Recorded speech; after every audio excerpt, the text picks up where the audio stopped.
This conference will now be recorded. Hello, everyone, and welcome to this town hall virtually with Kansas City Police, including the Chief of Police, Rick Smith. My name is Eli O'Sullivan Kurtz. I'll be the host this evening. I'm the Operations Specialist at Northland Neighborhoods Incorporated, and we are hosting the event this evening. So thank you to Deb Herman for helping us to get this organized. I'm going to go ahead and get started here very shortly, but I wanted to give some information to the folks who have joined as listeners. If you're joining by phone, you can listen along throughout the entirety of the town hall.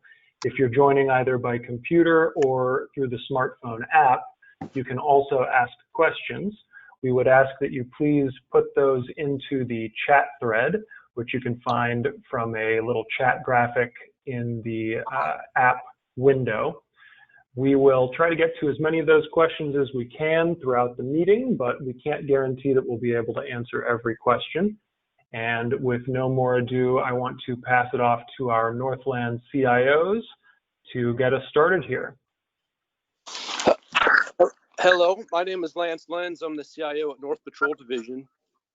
And before I get started, I'd like to just have a couple of thank you and a couple of words of appreciation. Number one, I want to thank NNI.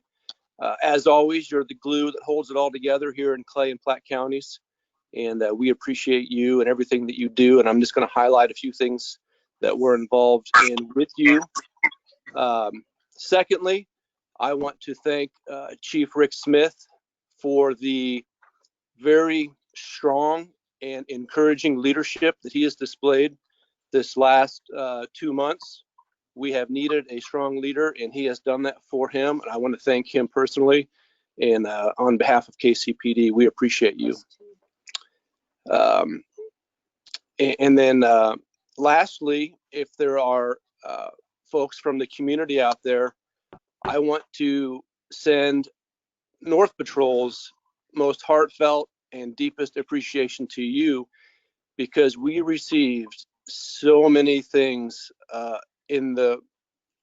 for example, food, drinks, letters, notes, posts on social media, appreciation just day after day. That was just, it was noticed, it was observed, it was appreciated. There was a lot of folks around here with heavy hearts, heavy shoulders, and all of that community outpouring that came into North Patrol was outstanding. So thank you very much for that support.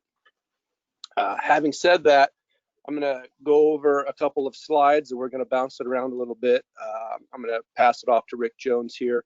And if you have any questions about anything, we can revisit it.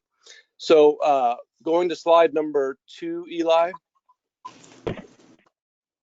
This is just a short list of some of the meetings that NNI hosts for us that we participate in. As you can see on the slide, the Northland Community Action Team, that's an opportunity for each of the patrol division stations to meet with NNI.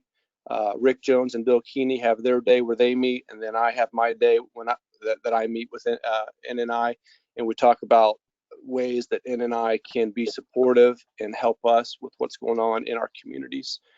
There's a neighborhood roundtable where all of the leaders from the different groups come in, and we host somebody from the city, from one of the bigger city departments. It's very productive. Everybody gets to learn and ask questions and solve problems. Likewise with government affairs. We have a Meet Your Council Person event where we get to meet with Heather Hall, a fan favorite, and Dan Fowler, another fan favorite, and their partners also attend those as well, Kevin O'Neill and Teresa Lohr. We meet monthly with the Focus North Oak Corridor Initiative, and then on the Clay County side, the Focus Vivian Road Initiative. And then, of course, Heather hosts her first district problem solving meeting. And if anybody has any immediate questions, we can pause and hit those here, or we can save them for later. It's up to you. Anything coming in, Eli? No, nothing so far. Although, since we're taking a quick pause, I do want to point out to folks who are looking at the PowerPoint, you may be seeing a lot of the screen taken up by all of the people who are listening in.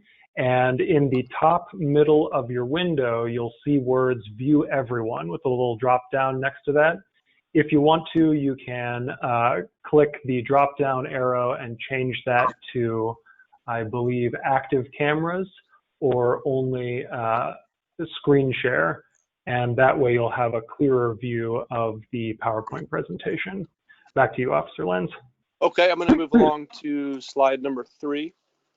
And I think that's going to be you, right, Rick? Yes, I am. Yes, it is. Everybody, I'm Officer Rick Jones. I'm one of 2 community interaction officers from Shoal Creek. I work the evening shift. My counterpart, Bill Keeney, who's also in on this meeting, he's the daytime guy.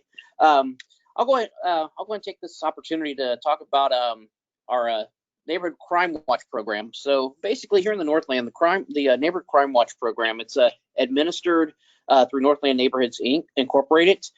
The KCPD, we implement the program as a joint effort. Currently, we have 33 active block watch programs. We have 3 neighborhoods on the North Patrol side that are currently scheduling training, and here on the Shoal Creek side, we have 2 neighborhoods that are currently we're working with to schedule training. Very interesting with this. A lot of times people will reach out to us and they'll want to start a neighborhood watch and for their neighborhood. And once we start talking to them, well, they're a neighborhood, but they're not registered with Northland Neighborhoods Incorporated.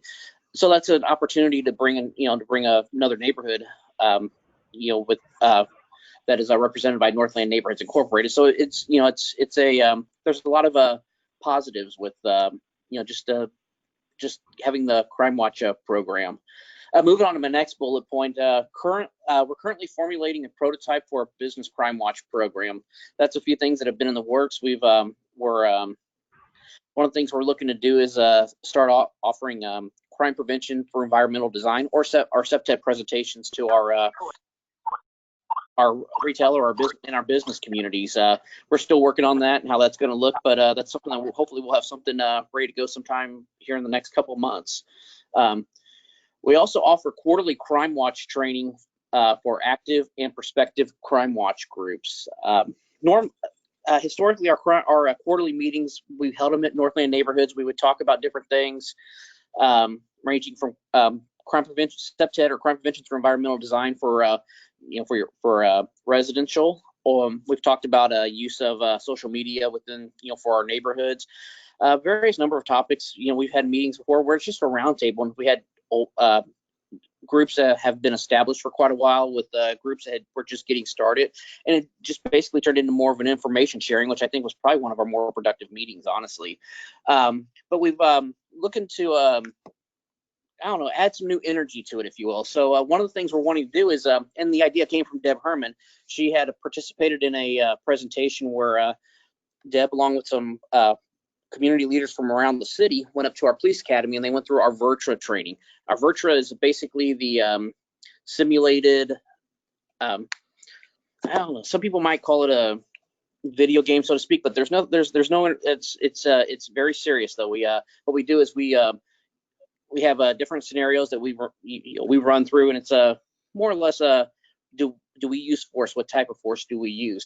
And we do that just to give our community members an idea of where basically what's going through a police officer's mind when they're making some of these critical decisions sometimes.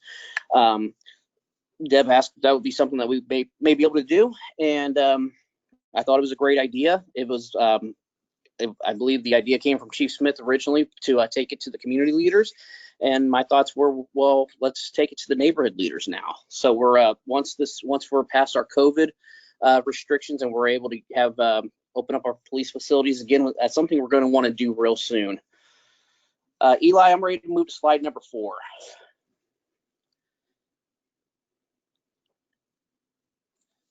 Is that Eli? the correct slide there? No, it should be the next slide. No, slide number 4. You're going to want to go up to. Gotcha. Okay. I was a little worried I had jumped ahead. There we go. Okay. All right. Okay. Recently, we here at the KCPD, we standardized our Crime Watch training, so that way all 6 of our patrol divisions were presenting the same information. When we had our first committee meeting to look at that and see, kind of get an idea where everybody was as far as what they were presenting, what we came to find out was most of our patrol divisions were using some sort of version that Northland neighborhoods had used. So it made things pretty simple on that front. We just basically standardized with the cleaned up the information a little bit, standardized the information that we want to put out there, and we're in the final stages of implementing that citywide at this point. In the meanwhile, we've also had the opportunity to do online virtual crime watch trainings. I know we did one here in the Northland about 2 weeks ago, wasn't it, Ed? And then Central Patrol, they have the same presentation. They've done the same thing with a couple neighborhoods down there as well. So a lot of things going on here in the Northland and within NNI, and we've actually been able to take some of that beyond. All right, Lance, are you ready for the slide number 5? Yeah, I'd unmute slide number 5, Eli, please. So in addition to the Block Watch program, another way that we work with NNI on a regular basis is they're a great liaison with codes enforcement, and they're a pivotal part in the abatement process. They send out compliance letters and help us out with nuisance properties. Secondly, we partner with them for neighborhood cleanups when elderly folks or folks who are struggling to keep up their properties need help. We provide volunteer groups and other efforts to collaborate to help with cleanup efforts. And most recently, NNI has been instrumental in dealing with some nuisance business properties that we've had in the Northland. And I will leave it there for questions about that later, and we will move along to our slide 6. All right. On slide 6, we've going to use this opportunity to talk about some of the investments Northland neighborhoods made in, in the community that the police department definitely benefits from in a way that we can better serve our community. We've had 5 automatic license plate reader cameras that were donated to the Kansas City Police Foundation, which in turn were donated to the police department. They are currently on our automatic license plate reader system, and it's about a 30-second education on the automated license plate reader system. That's going to be our system where if we have a license plate that's wanted for any type of crime, we focus primarily on our violent crimes for this, with this tool, but we can start to get an idea where this where the vehicle would be, where the vehicle's been, where the vehicle's going, where the vehicle currently is. I could go on all night just on that alone, but that's something that we could definitely talk about a little bit more on another format. We have 2. We've also acquired 2 trail cameras that have been purchased for use by our proactive impact squads. Shoal Creek has a squad, North Patrol has a squad as well. These trail cameras, we're able to set them up in problem locations to get an idea of what's going on out there. We also have a cellular package that allows for cloud storage. Lance, do you want to talk about the soccer balls and basketballs that we were able to get donated as well? Sure. So NNI got us a batch of soccer balls and basketballs, and it gives us. I do have a partner. His name's Robert Pavlovic. He's in the U.S. Army, and he's currently deployed to Slovakia. But he's a big soccer player, as am I. So it gives us a chance to hand out soccer balls to kids that are playing outside and/or basketballs, and we have a lot of fun with it. Robert was doing it before I got here, and he's done it a lot more than me. But we both have enjoyed that, and that's been a appreciated thing that NNI did for us. Another thing that NNI did for us is license plate locks, and we did an initiative where we went to senior living space, and then we also went to some apartment buildings, and we put some license plate. Rick's got a picture there if you can see his camera. Everybody was a part of that. And that was a good initiative. It helps folks out to get those license plates locked on and prevent some theft from autos.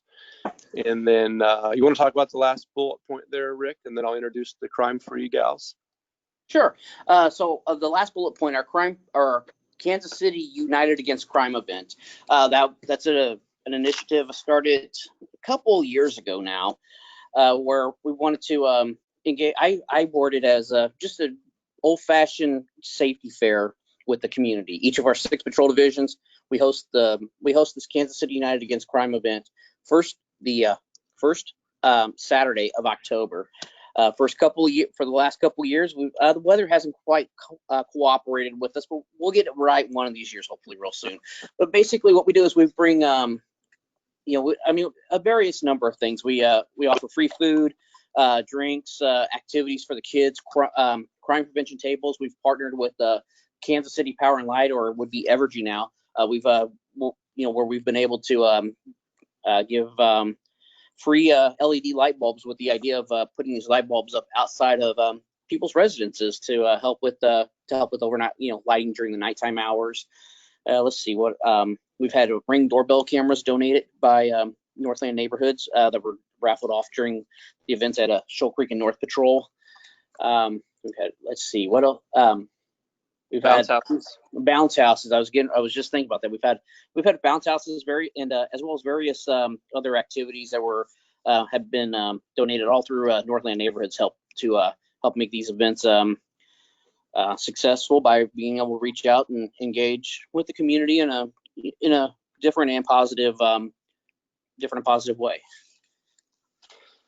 So moving along, Eli, I am fortunate that I get to share office space with the crime-free multi-housing gals here at North Patrol, and I'll introduce Officers Christina Ludwig and Kelly Stam.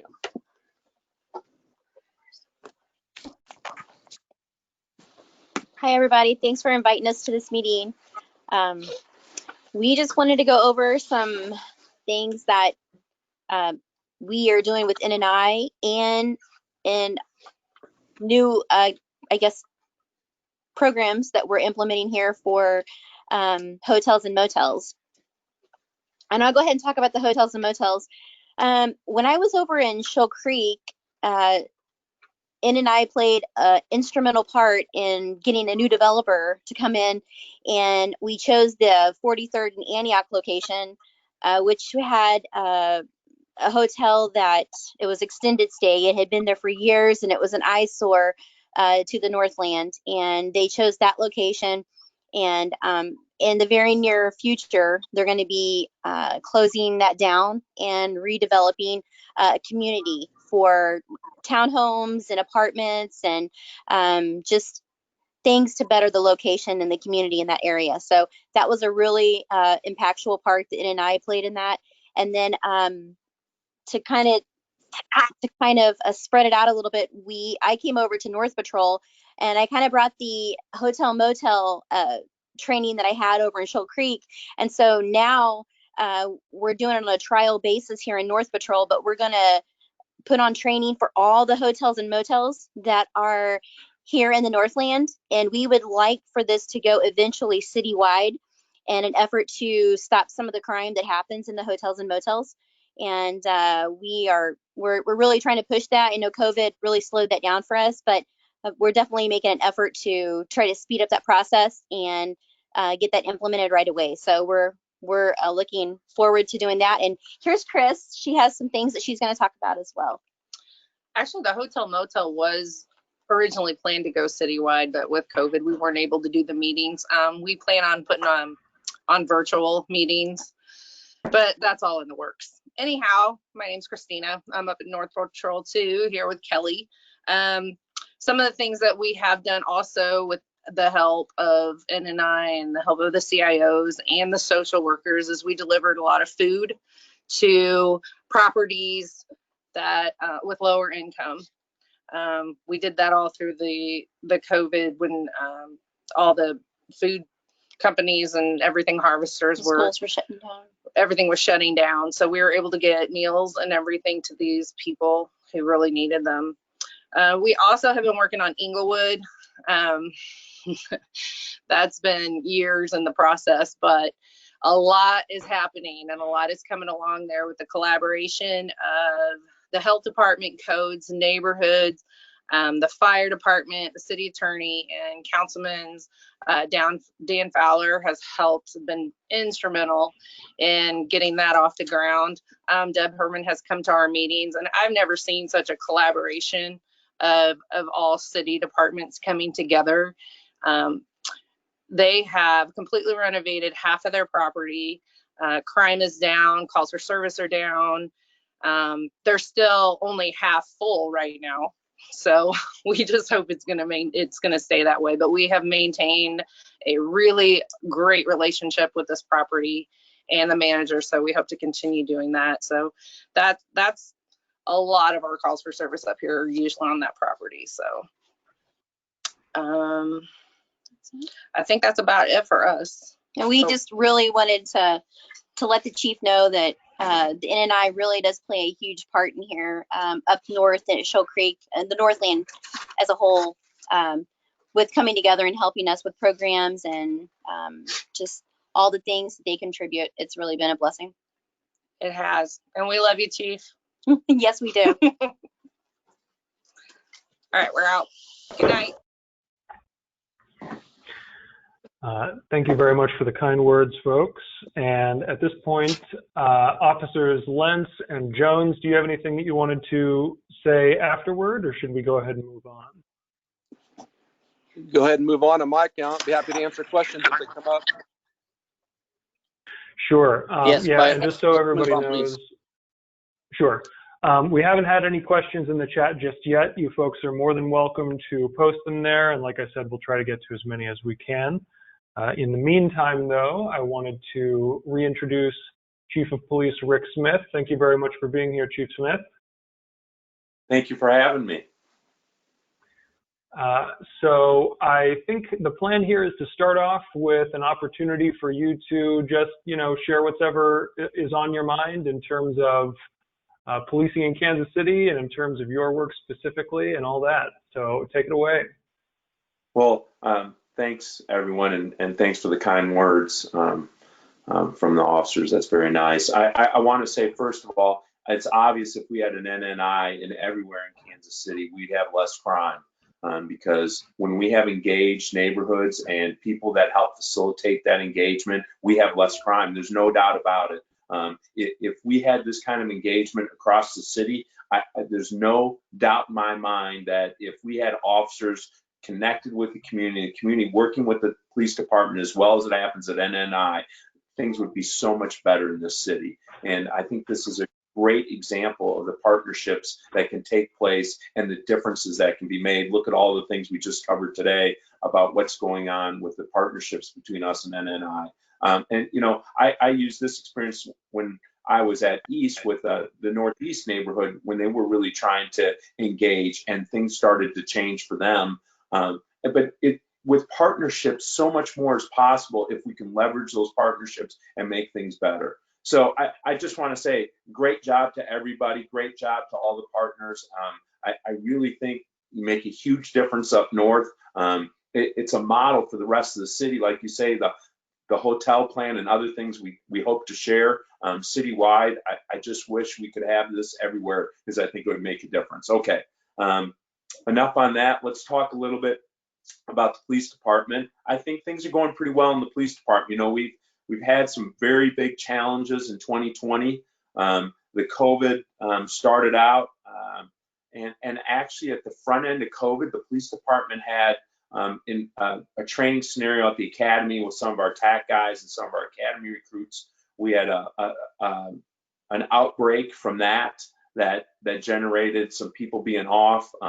At one point, we had 60 people that were under quarantine. We quickly got over that. We've had at that stage we had about 11 or 12 that tested positive. We're hitting another rash. This week we have 5 positive total. I just got notified of another one today, and we seem to have a rash running through the department. I will tell everyone, I don't want anyone to stop their safety protocols, whether it's in the department or outside. I think this is, it's starting to spread again. I think people are dropping their guard a little bit. I would ask that everyone re-engage and be careful and use a hand sanitizer and their mask when needed to prevent the spread of this. As I was at Truman Hospital, thank you, Dave, I like it. When I was at Truman Hospital, you know, they talked about, yes, absolutely. They talked about an individual who is 58 years old and no underlying health issues and on a ventilator. And, you know, many of our people are asymptomatic or have very mild symptoms within the police department. We've only had one person that I know of that was hospitalized, but most people have very mild symptoms, and that's great. But like my wife and I talk about all the time, it's the person that gets that real bad case, and you know, that's a huge risk, not only to you, but to others, and to the others we interact with, are like my in-laws who are in their 80s, or my grandkids, or you know, other people that we interact with is potentially very harmful to those families. So again, I would just say to everyone, COVID is alive and well in Kansas City and in the police department. So please use your safety protocols. You know, it's been a tough year for law enforcement overall with some of the things that have gone on. But I will tell you, our department has responded very well. I think the men and women of the department have done an outstanding job of coping with many crises at once. You know, you go through these training scenarios when you get promoted, and they try and throw these unrealistic on top of this is going to happen, this happened. Well, this year it happened in real life. But the department has maintained programs, has stayed connected with communities, has done virtual meetings instead of having in-person meetings. Yesterday, we opened PAL. I don't know how long we'll keep it open, but the idea is that with everything that's happened in the city, that our youth need engagement from us and depend on us to provide some of that at certain locations. And we very much want to try and meet that demand. I'm hoping we're using all the CDC protocols, as many of the other schools, the summer schools are doing right now, temperature taking, all of that kind of stuff, mask wearing. And we're hoping we can keep this open because we know that the demand is there for the kids. Unfortunately, some of our other programs, our Explorers, our Youth Police Initiative, our summer camp, some of those other things have been put on pause because of the COVID. And we're working through that on trying to find other ways to connect with the community. And so it's been a struggle with that. We're starting to get some community meetings together now. Unfortunately, because of the protection of the workforce, we've closed our buildings to meetings in person. You know, we're nervous about bringing people in who have not been tested and having them in the buildings and what exposure that gives to the officers when they go out to work. You know, our fear is if we get one outbreak in one established division and that division goes down, we have backup plans, but obviously we want to try and avoid that. So our PAL people went through in-service. They won't have contact with other department members or isolated to that building. And we're giving it a try to see where we can go with this. And the other protection that we have to have is our police recruits at the academy. We have one class in, as many of you may have heard. It does not look like we'll have another class this year, depending on funding, what happens with the city. But the class that's in right now is slated to graduate September 7th, I believe. And we're trying very hard to keep that class in without getting isolated. Our last two classes both had to be quarantined for 2 weeks before they got out of graduation because of the outbreak there. We're trying very hard to make sure that doesn't happen with this class. And even like using our range, we've used our range for a lot of different entities. Right now, we can have them come in because we stage all outside. They walk into the range, they never hit the classroom or anything else. They do their firearms training and then walk right out of the range. So we're doing some protocols a little bit different to try and make it accessible for our people and others that use it, our partners like U.S. Marshals and other people that come in and have always used our range. So we're doing that as we slowly try and make good decisions. But as Rick Jones says, we'd love to do, we have a no shoot, shoot, don't shoot scenario that we've had some citizens going. We were doing it quarterly. We had to suspend that. We'd like to get people into the virtual machine so they could use that. We've had to suspend all that. We've even suspended our ride-alongs because obviously getting in the car with another officer in very close proximity, and that would be dangerous. So a lot of our community ties have been suspended for COVID, and as you can see, we work to try and make those ties up in other ways. So our community interaction officers have been busy working on other projects, depending on where they are. It's good to see Northland so connected. They do a great job up there. They really do. And, it really sets the pace for some of our other divisions across the city. The other thing I wanted to mention after we get off the COVID is the Operation Legend that's coming to Kansas City. I know there's been some questions about that. When I was contacted by the U.S. Attorney, Tim Garrison, a couple of weeks ago, maybe a week ago, Tim Garrison asked and said, hey, would you be interested in getting some extra help to work on the violent crime? Now, mind everyone, we just came off of 2 officers being shot on the same day, a 4-year-old being killed while he was sleeping in an apartment.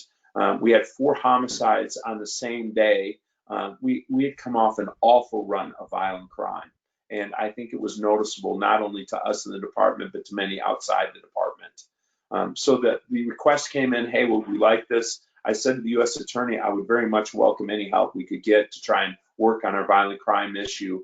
That became the beginning of Operation Legend. Now, that was the basis of our conversation. There was no specifics ever talked about. And then we hear at the announcement from I believe it came through the White House that there'd be over 100 agents coming and coming to Kansas City to work on this problem. So it kind of unfolded a little quicker than we thought it was. We thought we were going to have some planning meetings and talk about what the needs were, and that's not really how it unfolded. It just came down straight from Justice. This is what we're doing, this is what we're sending, and we want to make it work.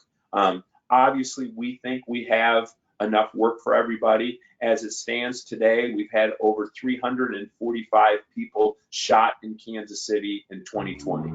These are not including our homicide numbers. This is just bullet to skin, live victims who have been shot this year. Obviously, we're on pace to have close to 700 people shot this year in our city if things don't change. And that would not include our homicide numbers. If we keep going on our homicide rate, we're going to close close to 200 homicides this year, which of course will set a record for Kansas City. I think it's important to realize that we want to do everything we can to turn the tide on that trend in Kansas City and the violent outbursts that are going on. I think the message alone that we're going to get help from federal partners is resonating. Today we had a meeting talking about how we're going to go forth with this, and someone had talked to probation and parole to ask their perspective on it, and that probation and parole officer said that the clients are already talking about they shouldn't be doing anything wrong because extra federal agents are coming to town and they're worried about that. And I think that's the exact message that we want to send to people is, hey, this is going to get addressed. Your violent behavior is going to get addressed in Kansas City. So the agents that are coming to town, and you're not going to see them patrolling the city or anything of that like. There's going to be some analysts that will be coming, some forensic specialists that will be coming in addition to just agents. We will be digging through files to look for places, opportunities that maybe we could have done a better job either on like a violent crime gang, an operation, a federal operation that we had that maybe we didn't scoop up our most violent offenders to see if we can go back and re-engage in those things. We're going to look at past robberies. We're going to look at past assaults, bullet to skins where we haven't had cooperation from victims. And then we're also going to look at some of our homicide cases, which we think have federal nexuses. So one of those may be tied to, let's say, if there's an example of a drug homicide that could be tied back to a cartel. Well, can we have DA work on that case to see if we can get some new leads or things of that manner to see if we can rework that case from a different angle? Obviously, we don't have those resources to go out of town and do all of that work backwards back to Kansas City. But if we engage our federal partners, that now becomes a possibility. So those are the kinds of things we're looking at. It's going to be very surgical, looking at very violent people that's been violent in the past year in Kansas City. And I think we'll do a good job on bringing those specific people and giving them attention and sending a message that we don't want the shooting in our city. And these cases will come across the city. I'm sure you all are aware, we've had several cases up north of the river where we had shootings in residences, and it was out of character for those neighborhoods. Some of those cases we made, some of those cases need some more work. So again, we'll get those cases, dust them off, say, hey, what can we do to make these cases better? If there is something to do, give it to our federal partners to have them review it and say, is there a federal nexus here that we can look at to see if we can get it reinvestigated at that level? I will tell you that our relationships with Clay County and Platte County prosecutors is outstanding. I talk to Dan and Eric, both of them, frequently. They're both on our body camera work group to come down and talk about the implementation of body cameras. We wanted their input. They've been great on the committee, raising some great questions and making sure that they know what program we're putting out, and that program will be a good, solid program for Kansas City. So we work with them often, and the communication there is outstanding. That's about all I had on unless we want to go in the body cameras a little bit more, but that's all I had to talk about today. And then most of the time people want to ask questions, so I wanted to leave plenty of time to answer those questions. Yeah, thank you, Chief Smith. So we do have several questions that have come in, and we'll go through some of those now. I want to start off with a question about the violence in the city. This comes from Deb Herman. She asks, don't you think that the violence is a symptom or result of deep societal issues that the police have little control over? Obviously, there's many issues, yes. I don't think, people talk about the police like we're responsible. Our responsibility is to respond to those crimes. That's our responsibility, and to answer those 911 calls. And so I agree, there's many things here that we can't solve. But again, going back to partnerships, if we can partner with people, identify things earlier, know that things are happening in our communities before they turn so violent, I think that's where the opportunity lies to try and prevent some of this violence before it actually happens. Great, thank you. We have another question here that is a little bit similar. This is from Beth Sullivan. She says, while I do not back the cause of defunding the police, she'd like to know what actually started that initiative and what impact has it had on KCPD's initiatives and procedures? Well, we haven't faced the defunding yet. The financial challenges that I talked about earlier are actually as a result from COVID, not because of an activist led like defunding KCPD. There hasn't been a lot of talk about that here. There was a little talk about that when we were down in the plaza. But overall, I think most people in Kansas City support the police department, the vast majority. And I think, with the crime rate being what it is, I think most people know police are very much needed. Now, we can always squabble about we should be doing A instead of B or C instead of D. I get all of that. But I think the idea of people, unarmed people responding to certain events in our city, like that's going to make a difference. I don't think that's the case.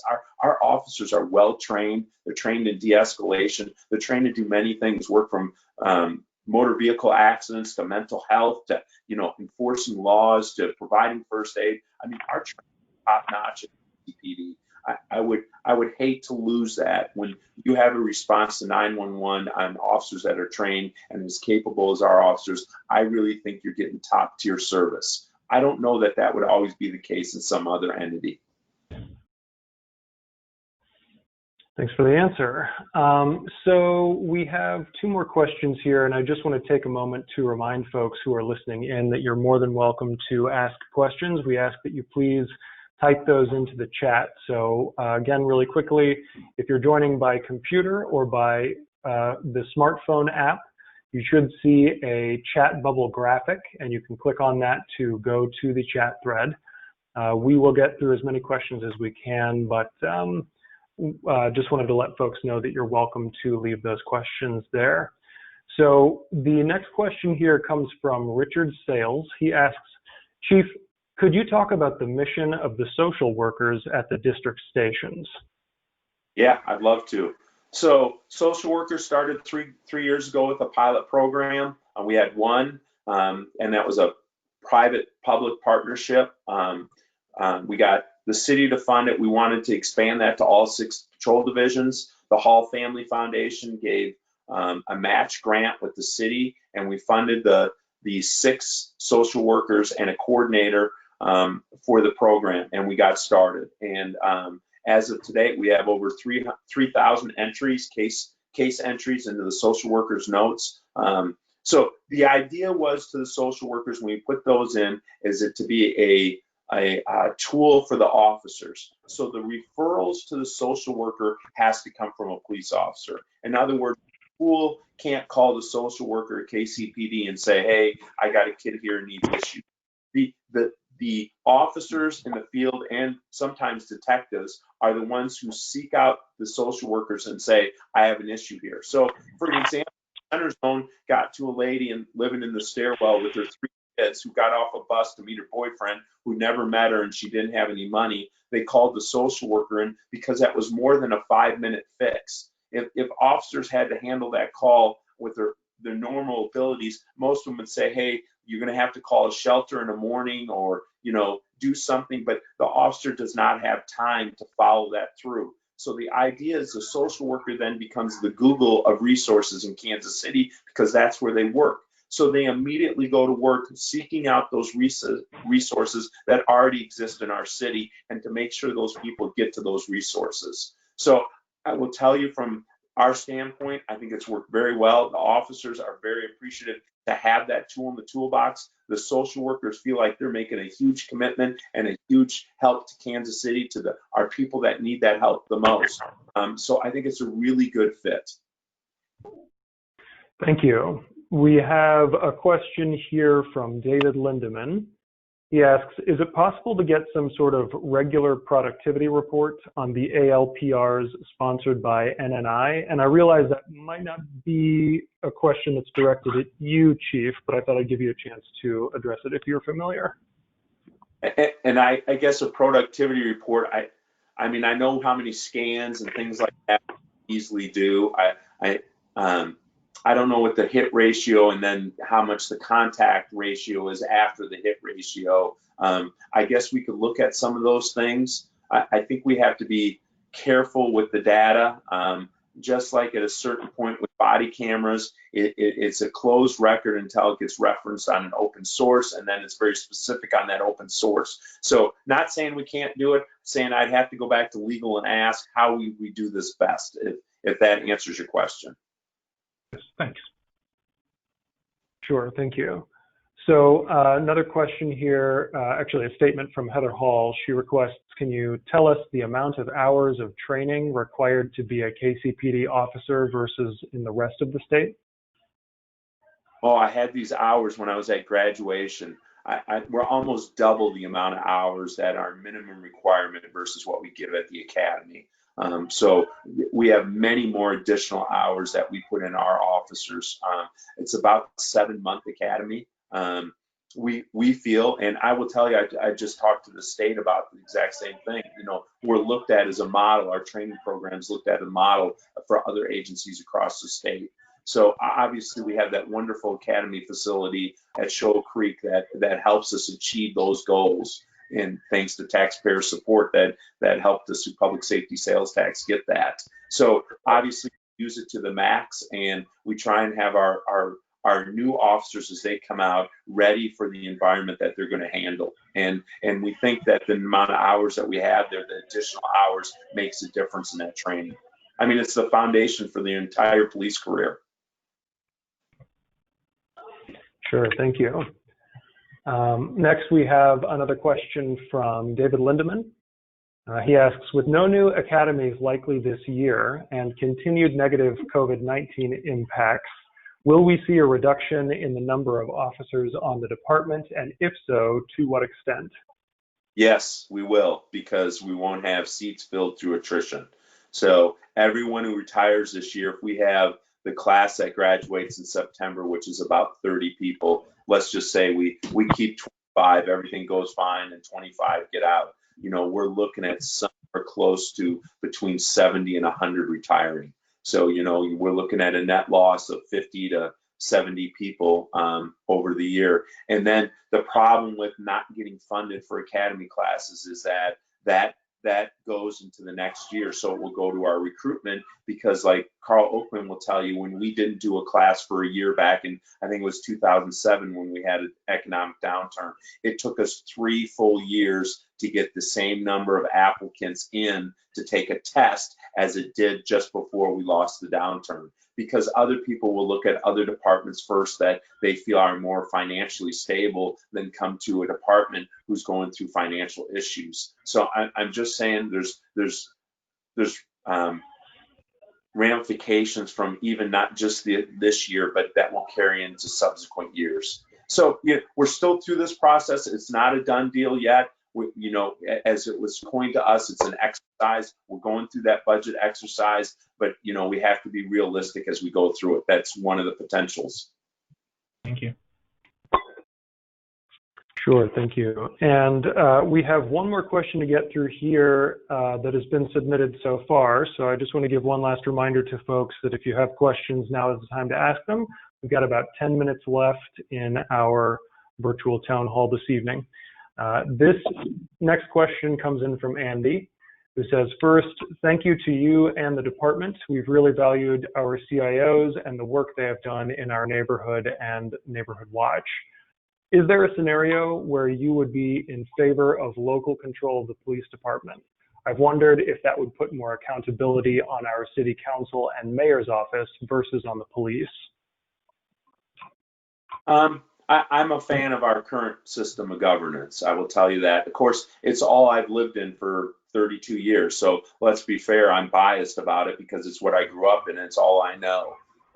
But for all the reasons I just talked to you about, our training, about the dedicated men and women of this department, about the interaction you have with the CIOs and crime-free multi-housing officers, for all of those reasons, those happened under our current governance model. That didn't happen by mistake. That happened because we have today.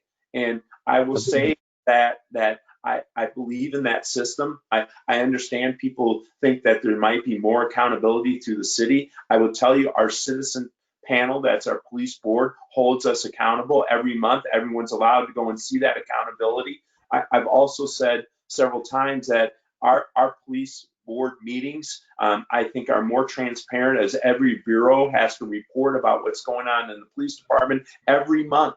And it gives an opportunity for citizens in Kansas City to see that report every month. And so I think we are very accountable, not only to the citizens of Kansas City, but to the police board.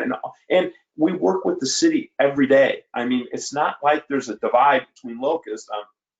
If the city council person calls me and says, hey, Rick, I need some information on this or that, that information is swapped, and we work on issues about all the council districts in the city. I think there's a high level of accountability there. So again, I'm biased. It's the only system I've worked under, but I like the system we work under.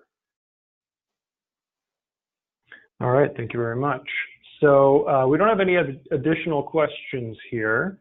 And I think we can give just a couple more minutes to allow those to possibly trickle in. But I wanted to see if there's anything that we haven't covered yet that you thought would be a good thing to bring up.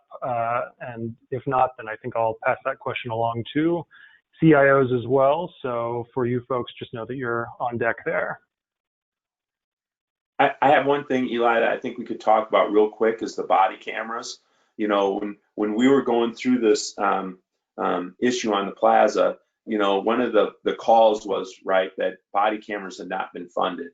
For 2 years, we tried to work with the city to find funding with body cameras, and honestly, the needs for like having more call takers and more officers became more pressing than to get the body cameras. And I've advocated that we needed those things. You know, we were on hold times up to 30 seconds on average, and the national standard is supposed to be 10 seconds. So there were some things we had to correct, and I very much appreciate the support from the city to try and get those corrected. But the opportunity came that community members wanted to say, hey, we really want you to have these body cameras. And Paul DeBruce of the DeBruce Foundation said, hey, I will plant that seed and get that donation started, and within almost 30 hours, they had close to $3 million committed to the body camera program. Now, I don't know if any of you have been involved in fundraising, but to raise about $3 million in 30 hours in Kansas City is a pretty remarkable achievement, in my opinion, to get this going, and shows the support of the community that they really want to be behind this. The police department is very much in favor of getting body cameras. We want them.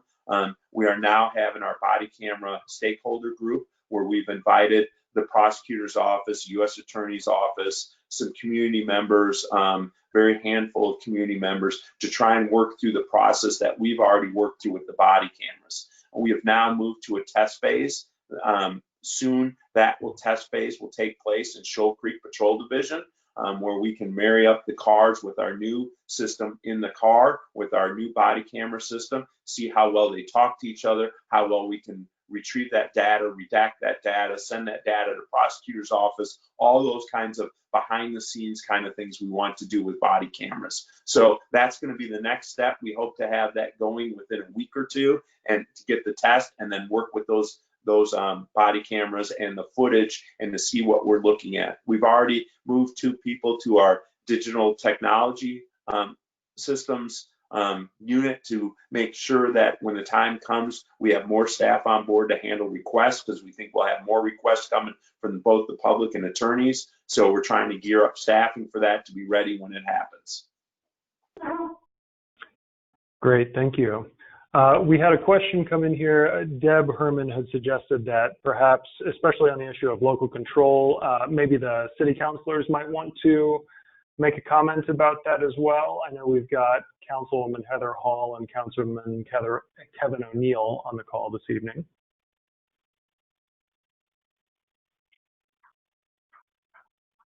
I'll defer to Heather first. Yeah, of course you will. You always want to hear what I have to say first, then you clean up after me. Hey, I'm the newbie. Well, first of all, I just want to say, like everybody else, Ann and I thank you for showing so much community support and spirit for everything you do in the Northland and bringing everybody together. You're definitely the conduit that holds all of us together. So thank you for that.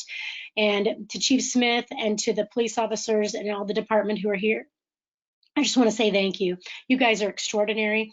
And for anybody to ever say otherwise, they just are very confused, misinformed, or just not paying attention. Because you guys are an extraordinary police department. And Chief Smith, for you to come here when you became chief and reinstate the CIOs, but not just reinstate them, but double them for every division is huge. Because now in the Northland, the people say, this is my neighborhood police officer. I know Bill or Rick or Lance or John, they are my guys. And everybody knows them, and that's who they believe is their police department. The entire department is one of those guys, and those faces are who they count on. So it's really great to know that they're there, and for you to have done that. I just remember the sinking feeling last term when we lost them all, and everybody at Northland Neighborhoods, everybody in our first district problem solving, they were devastated because they truly didn't think there'd ever be a policeman up north ever again that they could call that they would actually know. And for you to bring that back does more than you'll probably ever really know for the citizens in our neighborhood. So we really appreciate that, first of all. Second of all, I just want to also remind everybody that this is not an easy job to do. We expect these people to be superheroes and go in and do everything that none of us can even understand how to do because we're not trained to do that. But then we sometimes like to play Monday morning quarterback and say, well, if only they would have done X, Y, and Z, then everything would have been okay. Or if only they would have done this or that or the other.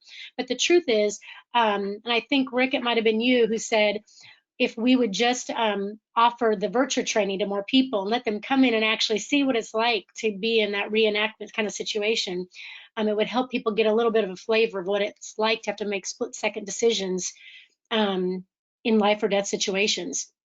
So I have offered twice, once last term and once this term, to my colleagues to have a day where we would go to the virtual training, and so my colleagues would understand what that's like.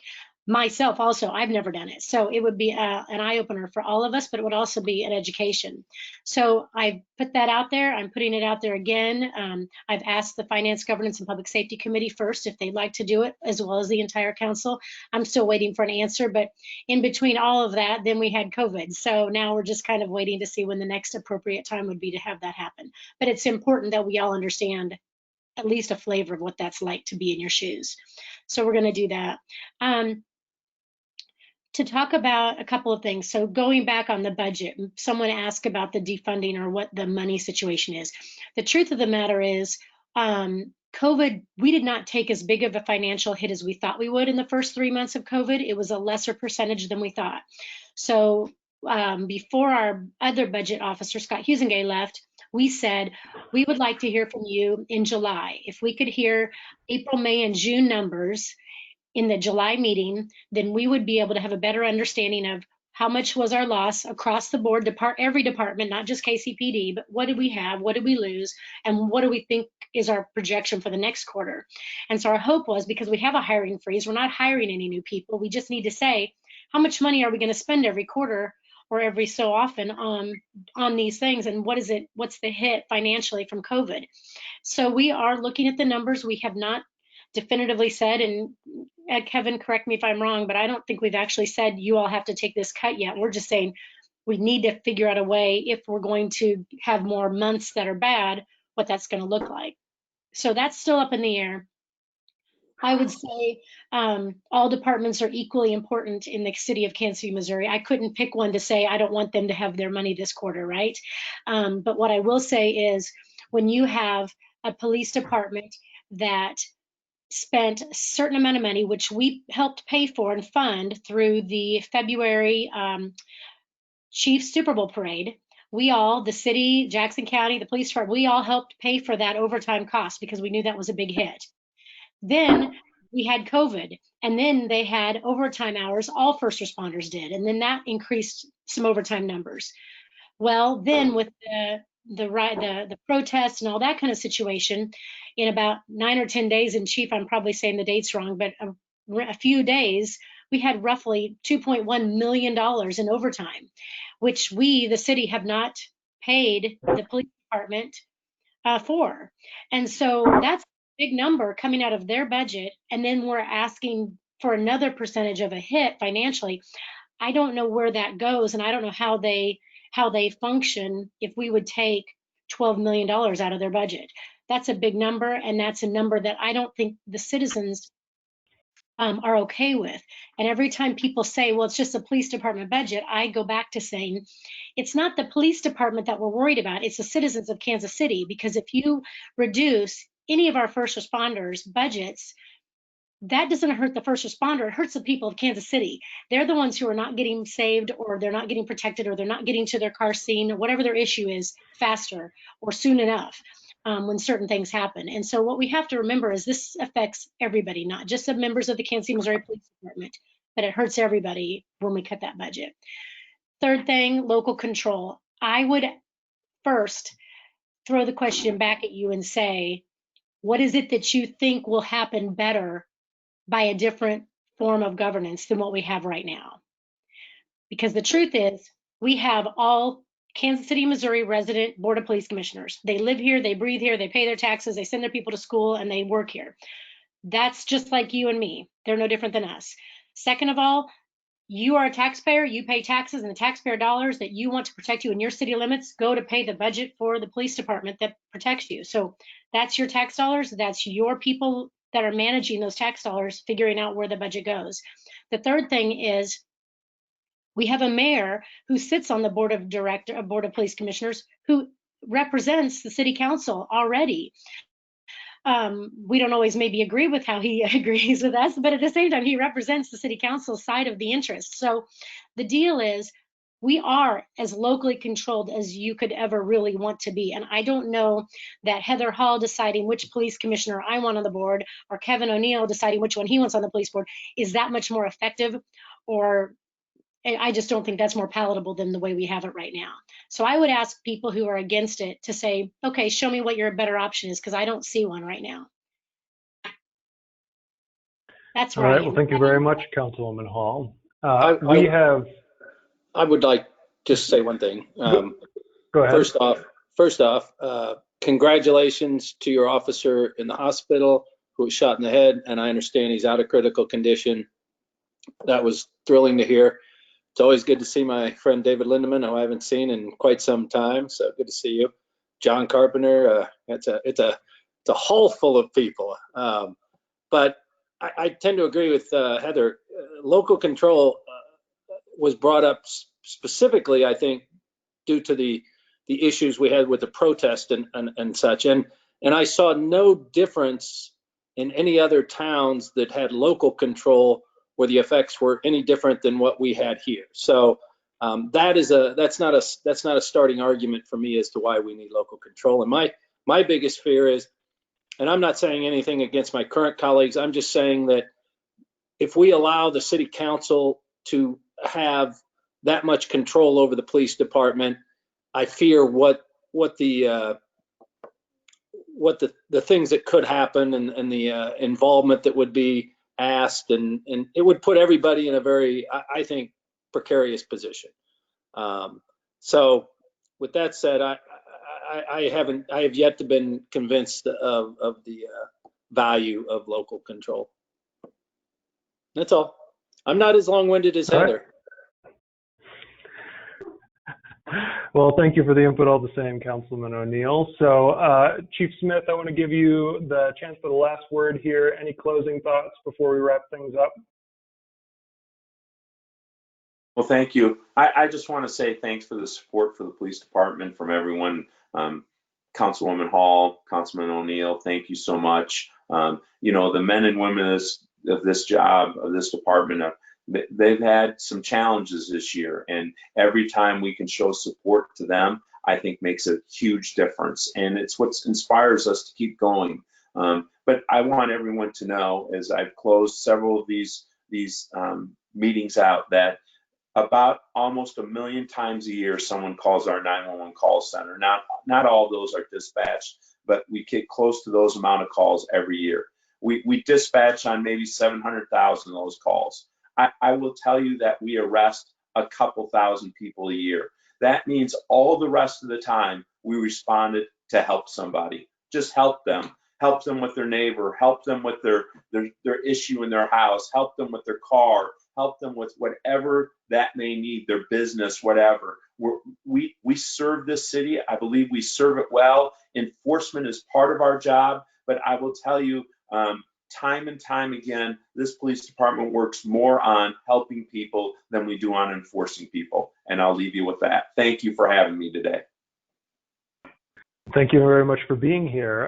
Once again, this event was organized by Northland Neighborhoods Incorporated. I am Eli O'Sullivan Kurtz with NNI, and we're very glad for everyone being able to attend. And a big thank you to Chief of Police Rick Smith, our CIOs who joined us, the crime-free team as well, and then Councilors Heather Hall and Kevin O'Neill.